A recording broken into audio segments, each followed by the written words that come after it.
Good morning, everyone. Thank you for joining us today. My name is Dr. Saqib and welcome to Colourful Heritage's part 3 of our weekly 4-part series called Herstory. So as you know, in this series, I'll be having a conversation with a number of inspirational Scottish South Asian women, taking a closer look into their lives, and I'll be looking to find out more about their personal or career journey, and also asking them to share some of their unique experiences and the lessons that they've learned with the rest of us. So in today's episode, I would like to introduce my special guest this week, Mrs. Perveen Sarwar. She's the First Lady of Punjab. And just to give you a little bit of background for Mrs. Sarwar, Perveen grew up in Lossiemouth and has lived in Glasgow for many years. And while Perveen has found herself in the public eye for her marriage to the UK's first Muslim MP and the present Governor of Punjab, Mohammed Sarwar, it's her tireless work both as a mother and as the vice-chairman of the Sarwar Foundation, which is an international humanitarian provider, that I feel should command the real attention.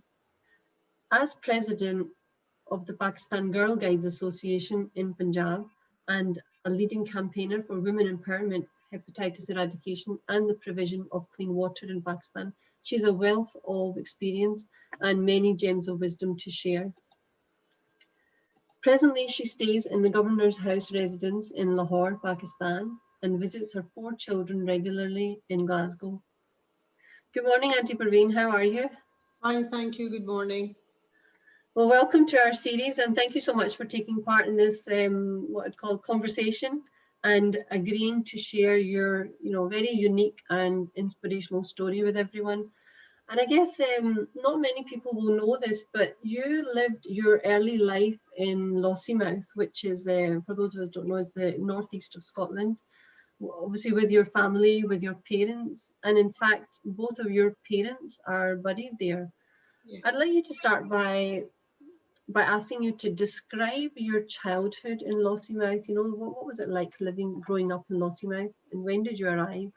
I arrived at the age of 6 and I didn't know a word of English for my first day when my father took me to school. And the teacher showed me the washroom and how, when the bell rang, what time I could go home. But the neighborhood, we had lots of friends in the neighborhood because my father, being the only Asian in that area, every single person knew him.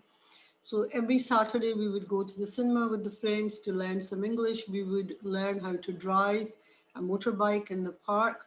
So I had lots of friends, and growing up, I knew that doesn't matter where I was, my father knew where I was because being the only girl, by the time I got home, somebody had told him where I was.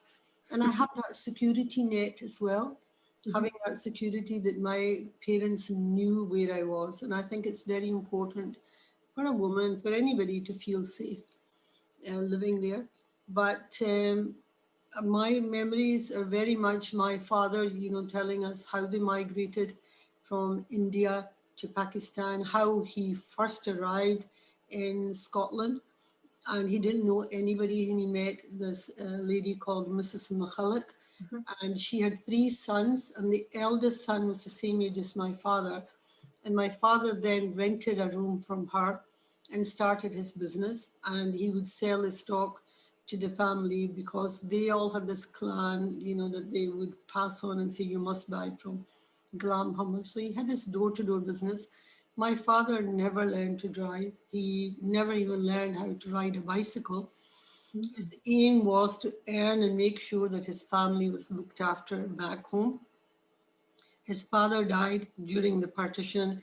His sister died, leaving 2 daughters. So my father and my uncle had the job of making sure that they all had good education. They were all married. So whatever he earned, he would send to my mother.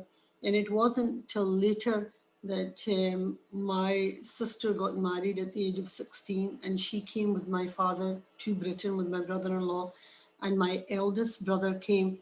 And my eldest brother is a twin, and my twin sister with my brother passed away. My mother then said that we don't want to stay here anymore. So then we joined my father in Lossiemouth, which is in Murray, Firth. and where the RAS bases, and it's very well known for the fishing port at that time. And the fishery industry has now died down, but at that time was very well known for the fishery industry. And what was it like for you growing up, with obviously you're the only sort of Asian family in that area. Tell me, what was it like for you in terms of the people around about you? How did they, you said that you were the only family there. So how did they treat you? And for example, what was your childhood in school like? In childhood and school, it was fine, and I learned to read the Quran from my father, my sister, and my brothers. I learned to read the namaz, and when we came home, my father made sure we spoke in our own tongue, because he said that you cannot forget your heritage, you can't forget your roots. So it's very much a well, close family. And every time we sat in the evening, my father would tell us different stories. And at that time, nothing in Urdu was available except for in Glasgow. So my father had paid this newspaper shop that they used to post out the newspaper every week to my father. And he would read out recipes to us, and he would tell us what is happening in the other parts of the world regarding Muslims. So, and my friends that lived there, they used to come and join me in Eid. They knew what Eid was. And at Christmas, I went to the church, and I, used to celebrate with them, because I think that integration and learning to know one another's culture and the religion, it gives that bond, it gives that understanding, and it breaks down those barriers that very often we feel that their barriers exist. But until we integrate, until we make other people understand, we can't break those barriers. Amazing. I mean, it seems that your father obviously had a very big influence on you and that you learned a lot from him. In fact, I remember you were telling me in a previous interview that we did for Colourful Heritage that he was your role model. He was everything. You learned everything from him, and he discussed this with you. That shows me obviously that you're very close to your father. Um, In fact, I learned how to cook from my father. I learned how to make chapatis from my father. He made sure that we all spent a certain amount of hours in the shop, and how to save money, how to make sure that you put so much away, because you never know for that rainy day, you never know what's in the corner, how to bookkeep. I learned how to drive. My father said that there was no difference between the girls and the boys, because it's very often looked at that yeah. that the girls aren't looked upon as equals as to boys. But my father made sure that whatever my brothers did, I did. And he was my role model. I shared everything with him, whether it was my marriage. When I was going to get married, I sat with him, and it was a decision, and I was very close to him. And it wasn't until after my father passed away that I started sharing everything with my mother. I think maybe it's because I saw my father at the age of 6 for the first time. Even when my father passed away, he passed away in my arms. And I'd never seen anybody passing away. That was the first death in the family. And I remember we didn't know where to bathe him. We had to take the door off from one of the rooms, and my brothers had to put that on top of the bath and bathe him, and then his burial took place. We didn't have a local hafiz, so the hafiz had to travel all the way from Glasgow for my father's burial. And that was very moving for me, because I'd only got married 18 months before my father passed away. I had my daughters. I was very pleased that he was able to see my daughter. And there were certain things my father wanted for me, because when I got married, I moved to a council house. The house that my father-in-law lived in, it was demolished because they had to make the new motorway. And at that time, we moved into a council house. My husband was there. We lived in a family. It was lived together. And I always wanted my father to see that we were doing better. But when my father passed away, he knew that we had bought the flat in Keir Street, and we were going to move to that flat. We had started the business, because I joined my husband in the local business when I got married. My Yeah. father always told me that you need to support one another. It always takes time to learn about one another. And that's what I did. I followed his instructions. Oh, amazing. I mean, yeah, I think a couple of things come out there that obviously, you were very close to your father, and that's an example, I think, for us as well. That because very often girls tend to be more closely linked with their mothers. But you know, like you said, your father taught you how to cook, how to make chapatis, how to do everything, even business. And I know that you started working at a very young age. In fact, you were helping in your father's shop even before you were married. So by the time it got to sort of 1976, when you married your husband, Mohammed Sarwar, you know, then I guess you both moved to Glasgow. Like you said, you were living in a council flat, and then eventually I think you moved into Kerr Street. You had a shop in Maryhill, and you both used to take the bus to go and open the shop and to work in the business and to build your business. So I guess you're very instrumental in helping to your husband to start up, you know, his shops, his work. And I think, so I just wanted to touch on the fact that, you know, in today's climate, especially with COVID and with lockdown happening, it's become, you know, it's become increasingly difficult for people to find a job or even to stay in the job that they're in. What, as a businesswoman, can you share any business tips or any advice for our younger generation, in particular the sort of women? I think, during COVID, it's been very difficult for so many people. But Yeah. growing up, my father, when we started the business, he told us that if we earned £100, we had to invest in £90 and only spend £10. Mm-hmm. Because if you make the business strong, because I see nowadays when people go into business, they want to change their car every 6 months, they want to do other things.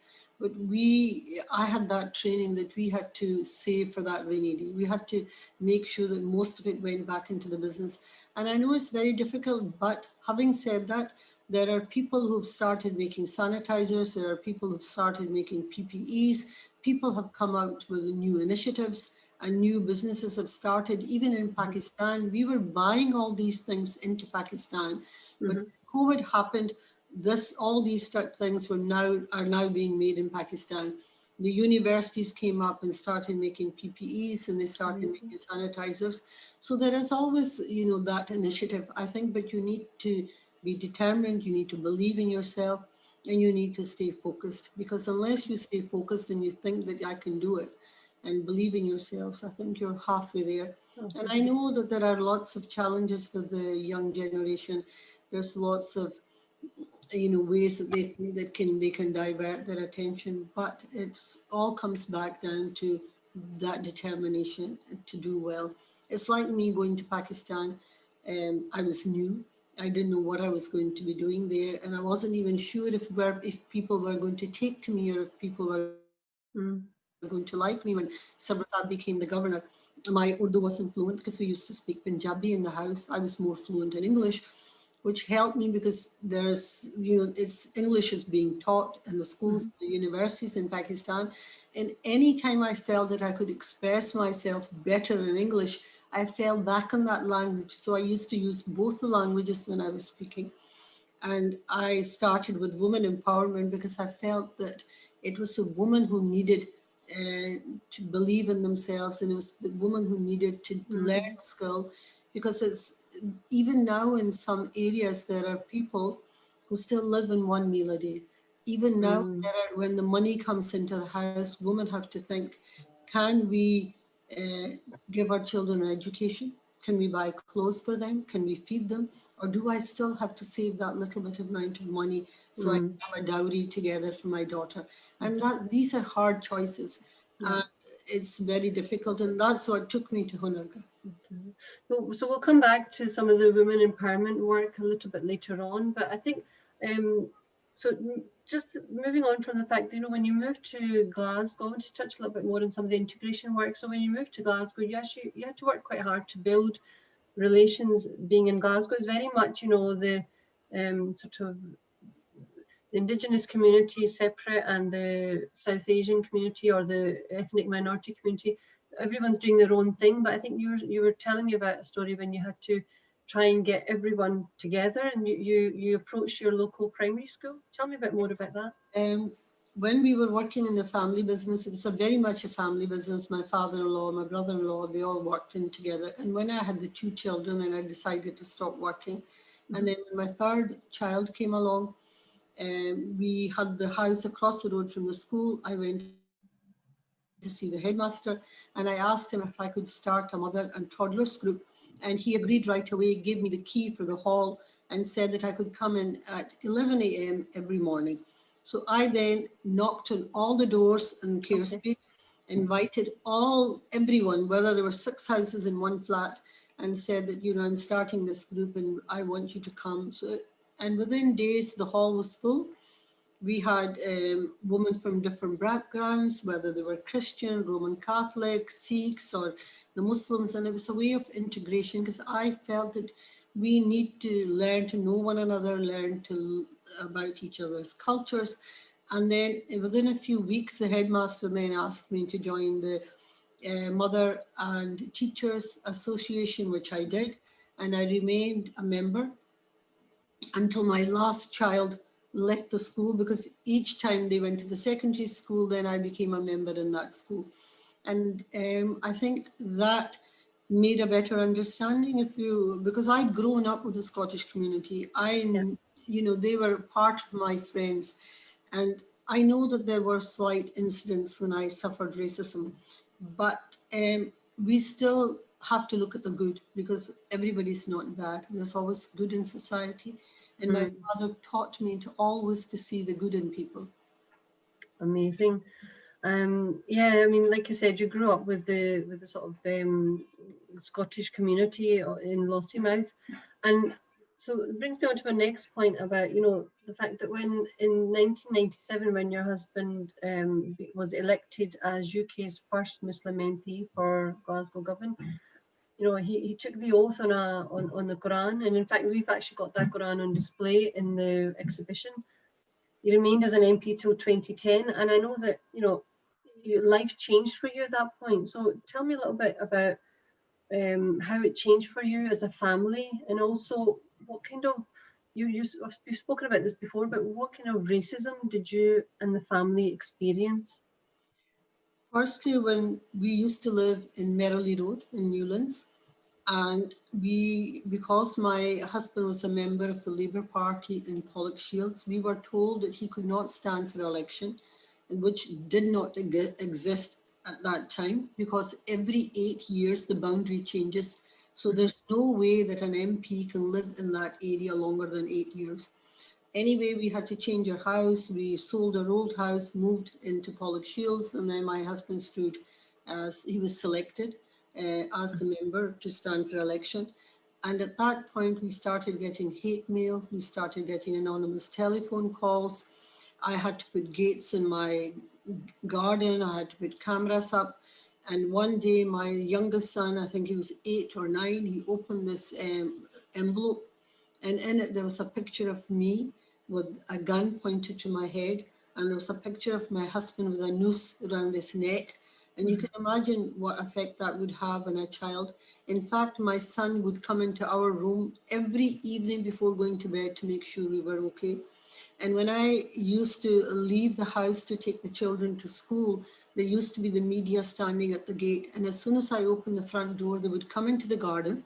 They would start asking the children, my 8 and 9-year-old children, do you think your father is doing the right thing, standing for politics? Asking me, would it not be better for me to tell my husband not to enter into politics, because we're living a normal life and everything. And I would I would just walk away and take the children to school. And then I would receive a telephone call saying, I've got a gun, and this gun has got a bullet in it, and this bullet is for your son, or it's for your husband. And I would sometimes end up going to school, standing there half an hour before the bell rang, and then waiting for the children to come. And when my husband used to come home in the evening, we had this, that he had to phone me if he was going to be late. And his normal time was he'd come for 11:30, 11:45. But if he got stuck in traffic or he got a little bit late, I would sit on the bottom step of the stairs in the hall waiting for him.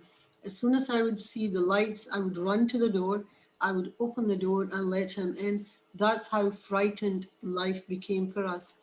And there were times when my husband came home and he didn't want to discuss the threats in front of the children, rightly so, because we wanted to try to have a normal life as possible. So, and then when the media came to have an interview and see me, they would mostly would focus on my cooking and my bringing up the children. And I would say to them, ethnic women don't only cook and bring up children, they know other things as well. You know, we know what is going around about us and what is happening. So they then started writing about me, that I was an asset for my husband when they wrote about us. Then we started getting all the death threats, and I was trying to keep the family together, making sure the kids went to school and keep the life as normal as possible. Then they referred to me as the rock of the family. So my children still call me the rock of the family, because I think we need to hold everybody together. But at that time, my faith was my strength. I started reading my namaz, my prayers 5 times a day. I opened the Quran and I read because I used to read the Quran in Arabic. Then I started reading the Quran with the translation. And I found passages that that you read for protection, passages that these difficulties came to all the prophets, it came to all the people who did well in their life. And I thought to myself, if this happened to the prophets, who am I? So that gave me my strength and kept me going. And the other thing was that we knew that there was a barrier. We knew that somebody had to take that step to be elected, to open the door so that other people would then come into politics. And there was no halal food.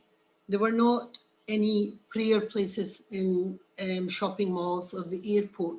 And it was about getting that integration, making one another understand. But I never knew that racism existed in this country to that extent. Until my husband entered politics. I guess, you know, I mean, that's quite frightening, you know, and every time I hear that story, you know, it really just, you know, it really affects me that, you know, it was such a frightening and difficult time for you. And I guess even with all this discrimination, all the racism that the family faced, you still moved forward as a family, kept positive in front of the children, and you carried on with your sort of normal day-to-day activities, such as, like you're saying, going to the zoo or going to the park, or just, you know, every day that families would do. And of course, you helped support your husband during the various election campaigns. And not only are you a wife of a politician, but, you know, you're also the mother of a politician, Anna Sarwar. And in fact, he cites that his mother has been his greatest political inspiration and someone that he gets his values from. So I wanted to ask you that in that capacity, what advice would you give to anyone from an ethnic minority background community that are thinking of entering the world of politics? You know, what advice would you give to them? And also, you know, their extended family, you know, whether it's their wife, mother, you know, siblings. What kind of advice? I would say to them that if they want to enter politics, they should not be put off with the racism, because we have to face it. We have to fight it. And I remember when my son entered politics, we still face racism. My son launched the campaign Racism and Islamophobia. He won the award for the best politician for raising that campaign. It still exists. We still have it. Even in the schools and the nursery, when my grandchildren went there, we went to tell the teacher that this is happening with us.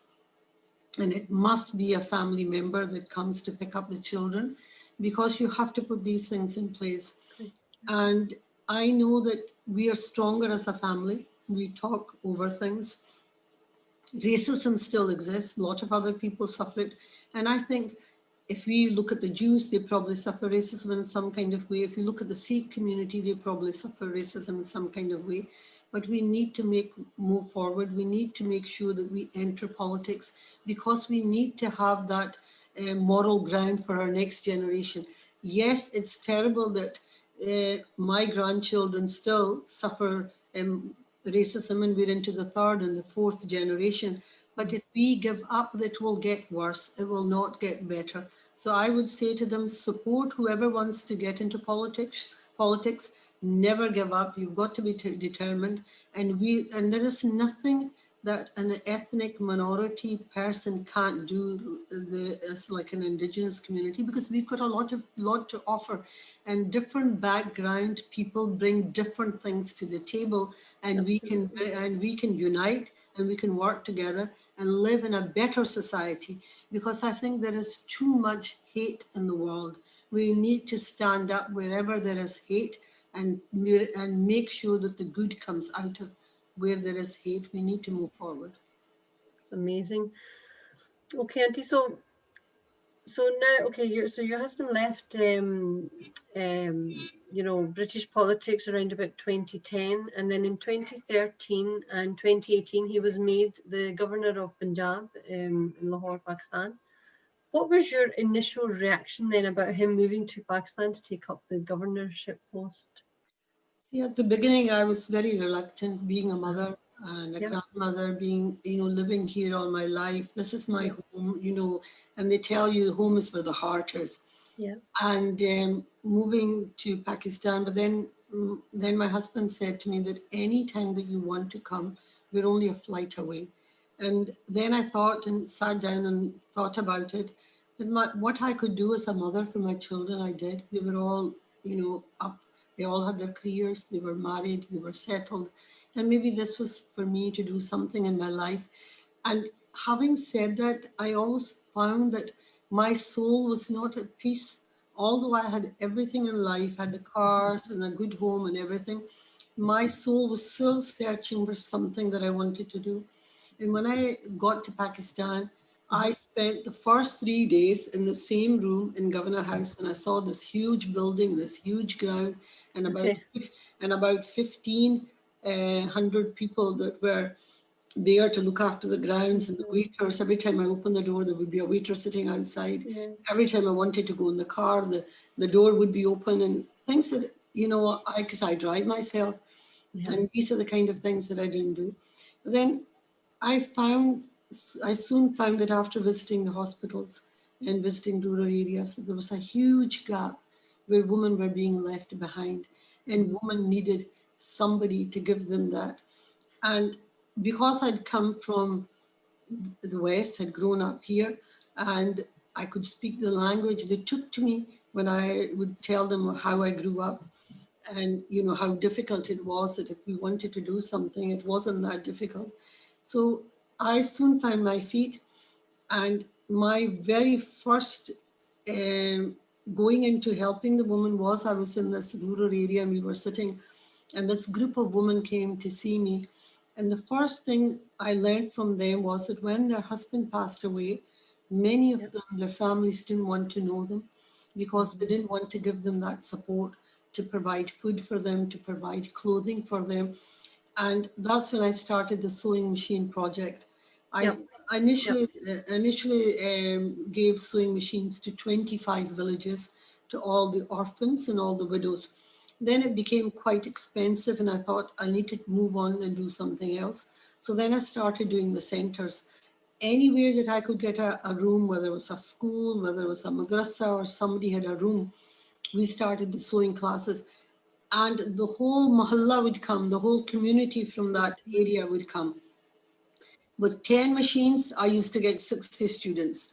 And very often I would add more sewing machines and get them to come. But what happened was, when those women in those rural areas learned how to sew, they then would go off and start their own work from home. Some of them got jobs. And my aim was always to make sure that the women had that respect, that they didn't feel that they had to stay in that center. If they wanted to work from home, they could work from home. If they wanted to do an online business, or if they wanted to pay for their education, I would then give those sewing machines to the most deserving girls, find another area and start another sewing center. So through that center, we've trained 20,000 women who are now working. Amazing. So I guess, I mean, you're obviously you're vice president of the Sarwar Foundation, which is, paving the way for, gender equality in Pakistan by empowering women. And I guess this is the Hunarga centres that you're talking about, where you're able to provide a safe place for women to go and learn new skills, whether it's sewing or Beauty, designing or blooming, anything at all. everything. That's amazing. And then they're able to then be able to be self-sufficient and go away and earn a living and take it out into their own communities as well. I know that you're also president for the Girls Guides Association in Punjab. What kind of work do they do, and how do you fit in, and where does your role fit in there? See, with the Hunarga as well, I just want to touch up. I've Yep. also opened Hunarga in the prisons, because Okay. Yep. there's a lot of women in the prison, and when they finish their sentence and they are allowed to go home, sometimes their communities don't accept them. Their families don't accept them. So I find that if they have a skill, they can start a new life somewhere else. And also with the Child Protection Bureau, these are beggars, children who are begging in the street. They are taken from there and they're taken into the Child Protection Bureau. They're provided with a room, they're provided with education. So I opened a hunargar for them in a beauty parlor so they can learn a skill, because at the age of 18, many of them are asked to leave because then they become adults. And if they have a skill, they can then go and earn or work for somebody.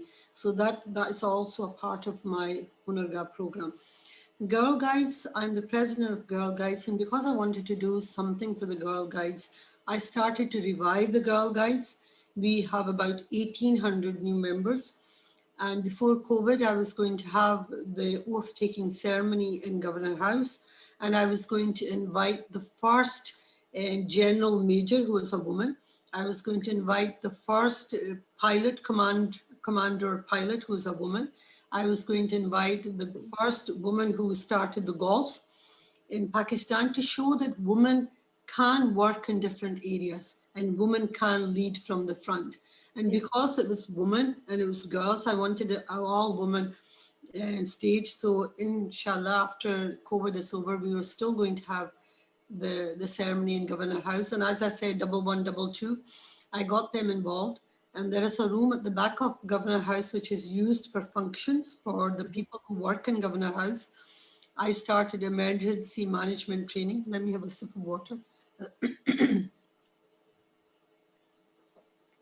Throat's always a bit funny in the morning. I know. I think it's obviously you're talking. You're doing quite a lot of talking, so it doesn't help. So no, feel free to take a break anytime. I think it's also the curry I had last night. And I started the emergency management training because I find that if there is a flooding in Pakistan, or if there's an earthquake in Pakistan, it's always the emergency services that come, and they can only reach a certain amount of people. So I thought if we train the Girl Guides for emergency management, first aid, and also the Boy Scouts, because the governor is also the president of Boy Scouts. Right. So that's why we started the training, and they can be our second line of defense if, for example, if any time there is an emergency. So, and then I started to get them to learn to drive. So we've got the Rescue 1122 teaching them how to drive a motorcycle. So they can get from A to Z, because we want them to feel independent. We want them to feel secure. So because sometimes it's safer driving to work and coming back rather than taking a taxi, rather than taking a bus. So we are doing a lot of work on women. And I think things are changing. Women are designers. Women are running their own businesses. And especially in Pakistan, 52% of the population is women. So until they get women involved in the business, the economy can't improve. So I think there are many jobs that women can do better than men. Amazing. It's really, I mean, it's really fascinating that, you know, you're able to go out and provide this kind of, you know, skill, or to give that kind of direction to the women there and to get them involved. That's the first stage. Like you said, 52% population is women. So if we're not getting them involved, then we're missing a trick there. So no, amazing work that you're doing. Just I know we've touched on Governor House a couple of times, and before I move on to some of your other projects, just for interest, you know, like you said, when you first moved there, I think we were having this conversation before, when you first moved there, it was new, it was a very different way of living.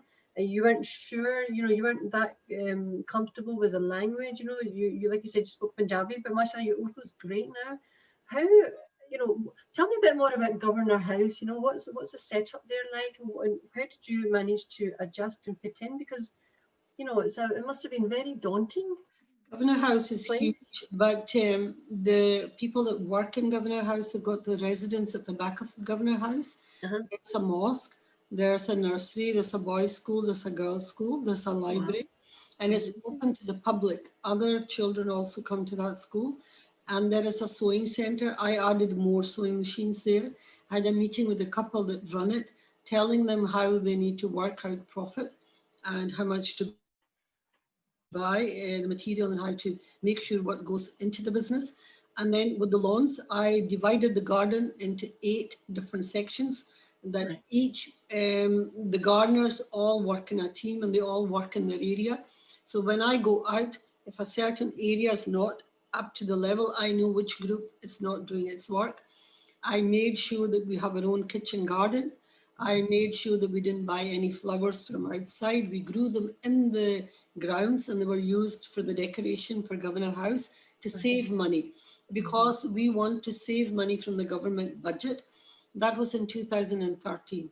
But when we came back in 2018, at that point we were living in our own house. We don't live in Governor House anymore. My husband comes to Governor House in the morning where there is a governor wing. Underneath the governor wing is the offices. My husband has his own office. Everybody has their own office. When I go there, I've turned one of the rooms upstairs into my office. And what I do is I have meetings in the main hall and the other rooms, but I want, if there's anything that I want to do privately, then I've got my own office. I sit there, arrange my meetings, I plan out what I'm going to do. And I go to Governor House once a week because I spend the other 5.5 days in Sarwar Foundation, making sure that my projects are working in time. Because we launched the Hepatitis Campaign through Sarwar Foundation in October 2018. Because prior to that, I was working on health for mother and child. We were having various camps through Lahore, Faisalabad and other areas because there are a lot of people who can't afford basic medicine. Things that you and I take for granted, things that don't take place here, like stomach worms, scabies, mouth ulcers, head lice, which is very rare here, but they're very rife there. And sometimes people can't afford a little bottle that if they drink that, they can get rid of their stomach worms. So I was working on health camps for about 4 years. I had my hospitals because we have 2 hospitals through Sarwar Foundation.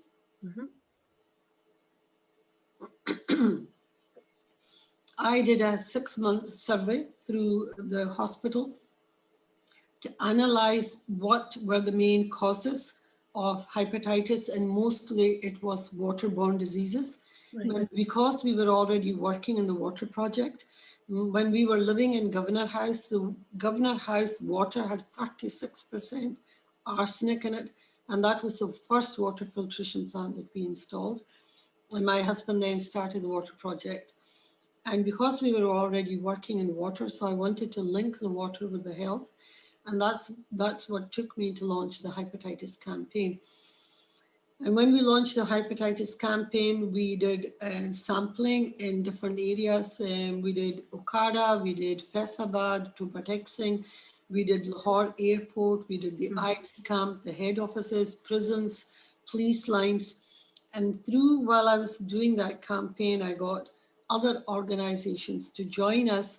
We have 18 different organizations that are now working with us, different hospitals, private hospitals, government hospitals, volunteer doctors, volunteer nurses, and I've also signed an MOU with the government. And what we're going to do in the areas that we will be working in, the doctors and the nurses will give their time for free. And all the different private hospitals will provide the little kit. And Sarwar Foundation will also donate a certain amount of kits that we can do the testing. And the government will do the PCR and they will provide the medicine. Anywhere where the medicine can't be provided by the government, we have certain donors, or the donors that we collect through our 18 organizations, we will make sure that anybody that is tested, they will get the medicine free. We will work in a programmed way, in a planned way. So we'll put all the plans together.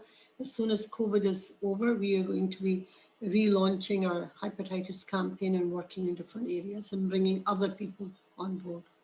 Yeah. No, that's a really, really big project you've got out there. You know, the sort of working in the providing clean water and hepatitis, and obviously the education project. You know, in terms of schools, you provide books to schools. You've got, I think you guys have a school there as well. So you've got 2 hospitals and a school. So it's a lot of work you're doing. How can the people of Scotland get involved or donate? Do you have a website?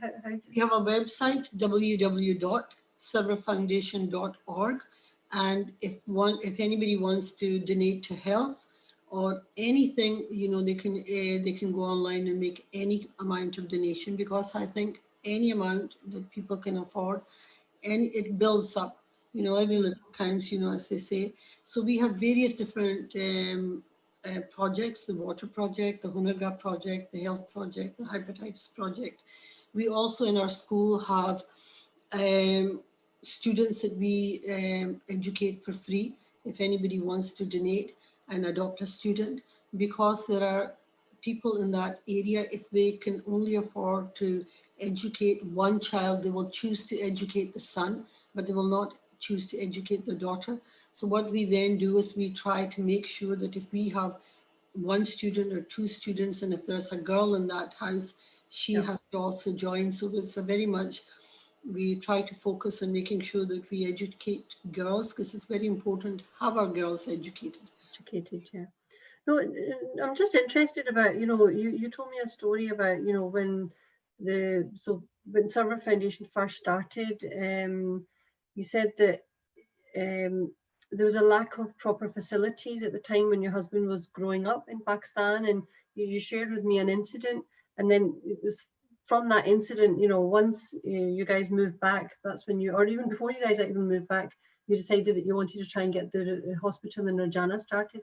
Yeah. Can you share with me what that incident was? My husband broke his leg. I think he was about 8 or 9.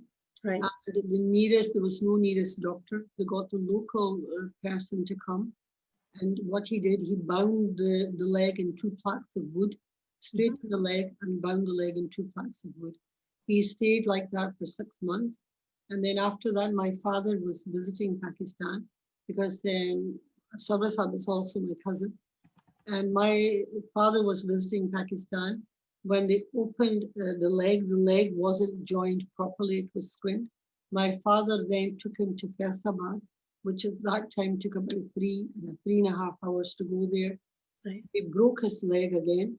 Then they tied the leg again with the wood, and it was very difficult. And my husband said that if Allah makes me, and that puts me in that position when I can afford to do something, I would like to open a hospital in this area. And then I revisited Pakistan when I had the 2 children, Faiza and Atif, my eldest 2 children. And we were in the village, and the close by and a few houses away, we could hear these screams. And it was a woman giving birth, and there were complications. It was a local midwife that was trying to deliver the baby. By the morning, the mother and the child had died. And I think that was my support for my husband.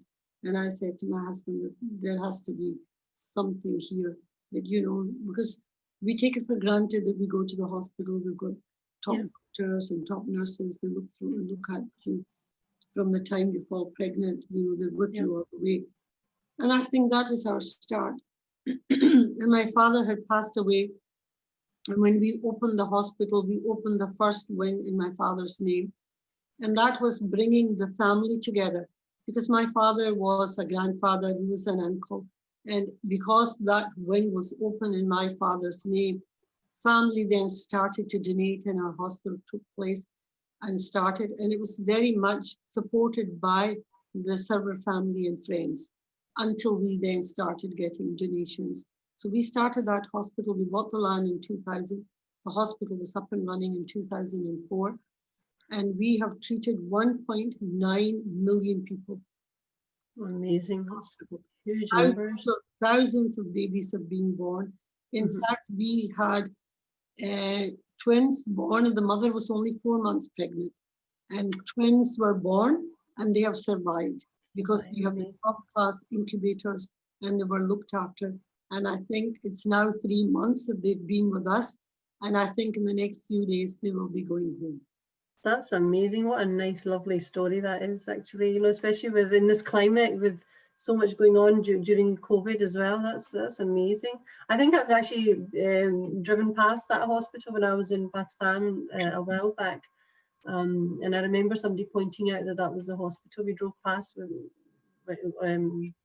in I think it was Doba-Texing at the time we were going through. It's just So Auntie, you're also an ambassador for promoting sort of social cohesion across various communities within and out with Pakistan as well. So I know that recently during the Eid celebrations last month, you welcomed members of the Pakistan Christian community to the Governor House and they wished you Eid Mubarak.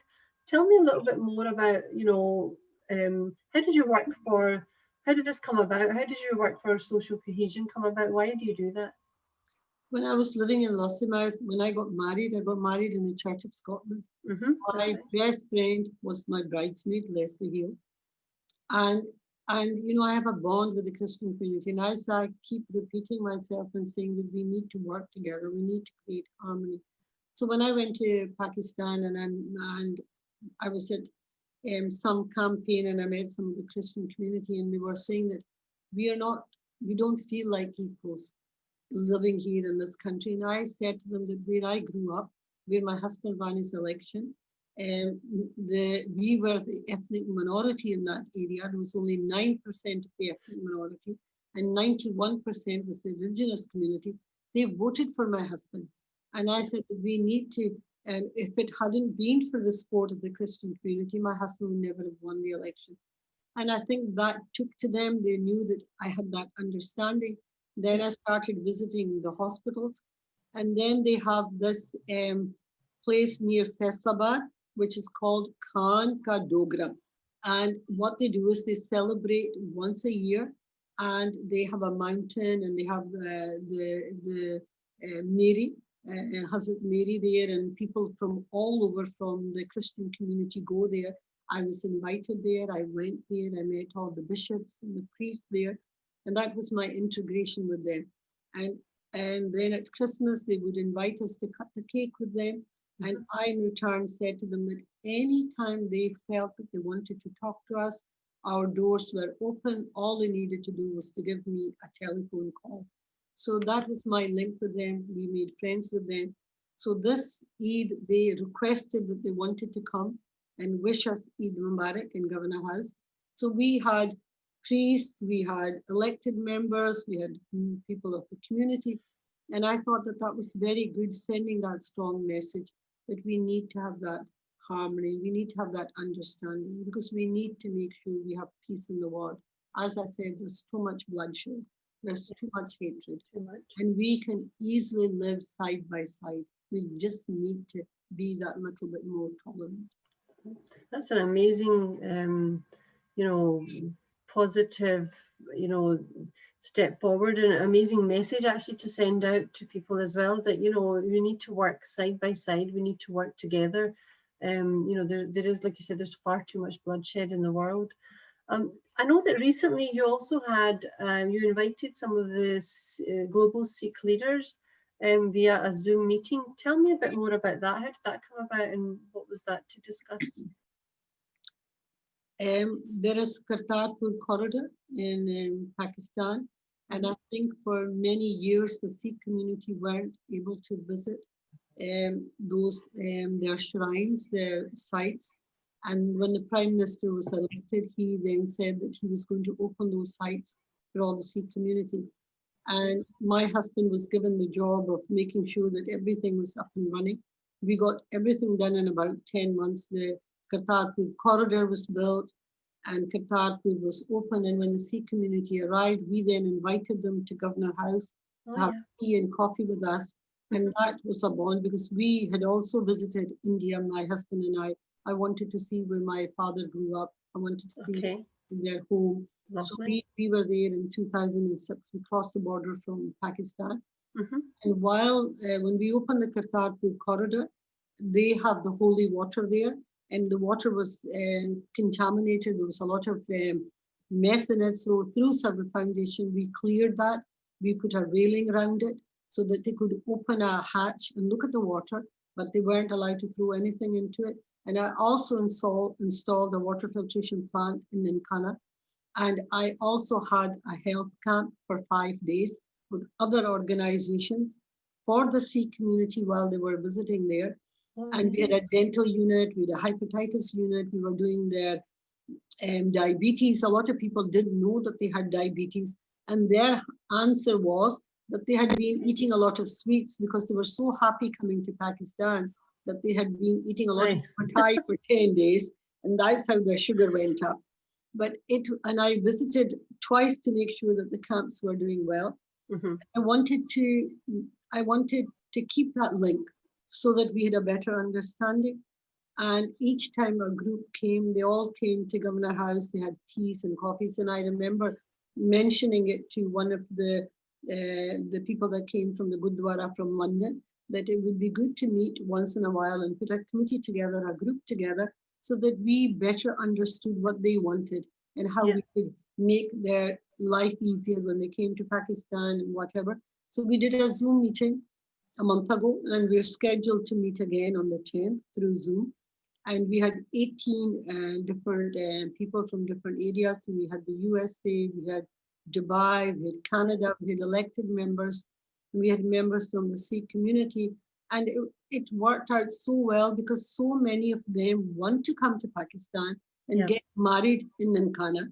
And at the moment, they are unable to do that. So my Okay. husband and I are going to try to make sure that they are allowed to come to Pakistan. If anybody wants to get married there, that they should be able to go and get married there. And because that will create harmony and that will create understanding, And it will always also benefit the economy because people will want to come and buy clothes from there and jewelry and whatever. So, yeah. there's always a good side to everything. So once we have the Zoom meeting on the 10th, we will be able to tell them how far we've come with that and what else they want from us. And also I've said to them that if any one of them wanted to donate and make sure that there were washrooms in that area, or if they wanted that there should be a clean water plant in that area, if they wanted it to donate something, I would make sure that it was installed to their requirement, to what they wanted through the Sarwar Foundation, that we could provide them that facility, because you would have to test the water and make sure that you went with according to the people that live there and the number of people. That's right.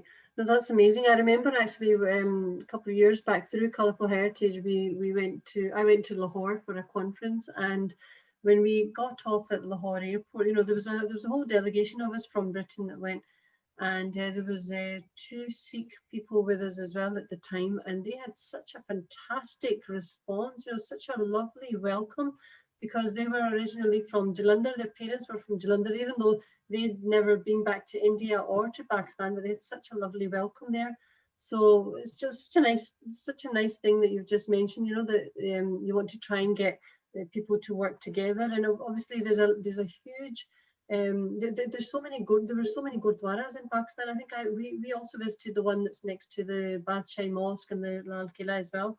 And of course, the Sikh community have got a really strong connection with not just Pakistan, but also Scotland. The Maharaja Dalip Singh, when he came and stayed in the Grand Tully estate in 1855. So there's a big connection there with all three. There's almost like a triangle there.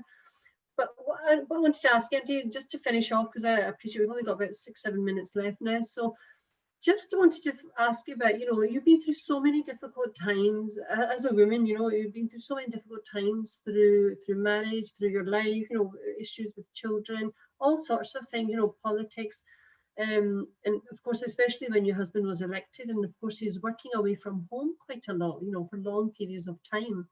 How did you cope, and as a woman, and what advice can you offer a younger generation about marriage and all the other things that come, all the other difficulties and stresses that can come with marriage? I think you have to work at your marriage. And I think when children come along, very often we get so busy with the children. Mm-hmm. We don't tell, our better half that we still care for them, that they still look nice. So I think, keeping that together is very important. I mean, I've got waiters in the house, but I still make sure that I take my husband's clothes out in the morning.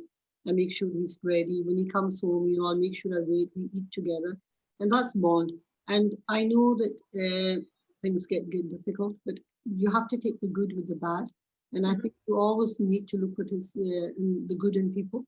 And because everybody's not perfect. And if we think that there's somebody else out there is better than the person we're with, it's never the case. I think, you know, when you're with somebody, you always look at the good and try to work together and have a better understanding. I mean, very often I want to give my views to my husband, and very often he doesn't want to listen. But being who I am, I never give up.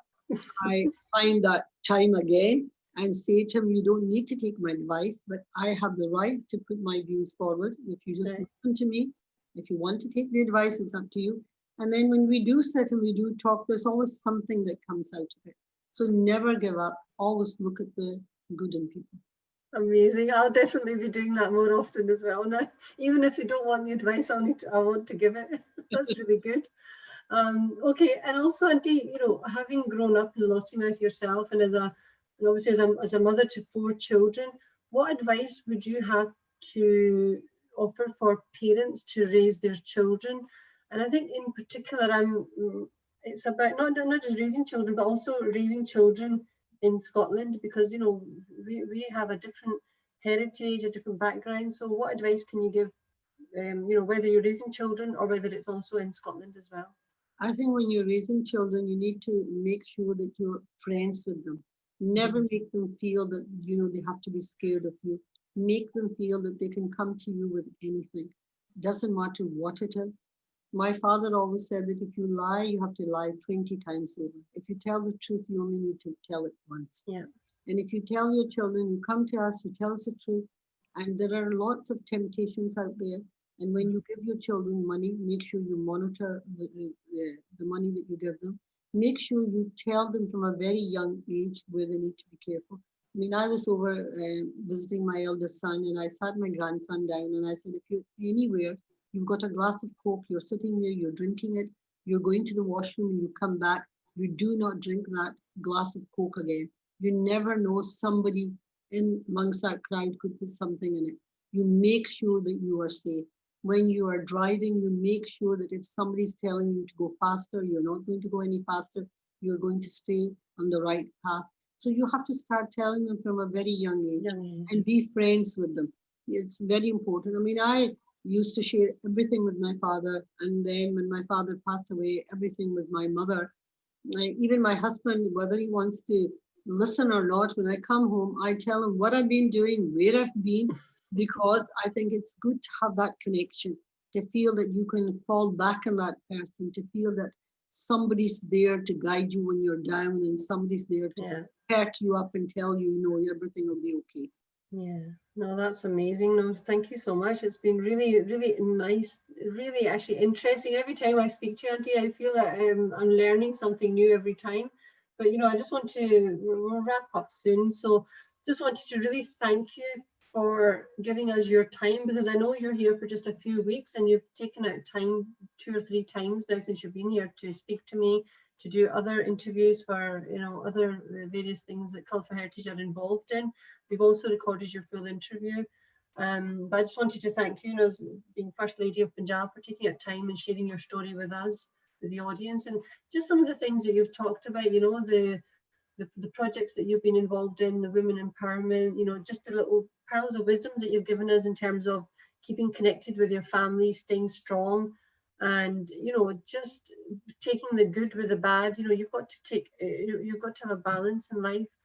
I just want to thank you for all the sort of information and just being part of our interview today. And, you know, I want to thank the audience as well for tuning in for this week's episode of Her Story with yourself. And to catch your full Colourful Heritage interview, you can check out the link in the description box. And also please like and subscribe to our Colourful Heritage YouTube channel and tune in next week for episode 4 of Her Story.